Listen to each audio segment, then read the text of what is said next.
сіздердің бірі қазақы ұлттық дәстүрлі сахна төрінде көрсетумен ұласайын деп тұр. Ендеше дәл қазір тұсаукесер рәсімінің куәгері боламыз. Бүлдіршініміз сахнаның төрінде ақма тасы төселген, алдына таңдауға бірнеше құралдар қойылды. Оның бірі кітап, микрофон және де қазақтың қамшысы.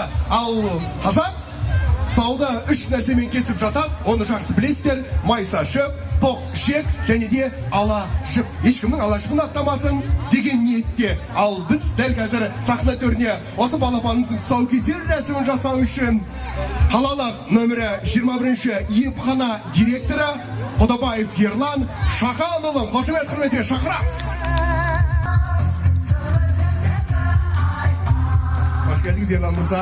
Балапанның қасына қарай жақындап, ала жіпті қолымызға алып, біздің балапанымыздың аяғын саулап байлап, және де балапанымыздың тұсаукесер сәтінің алдында батаңызды беріп, бісмілләсімен бастасақ па деп тұр.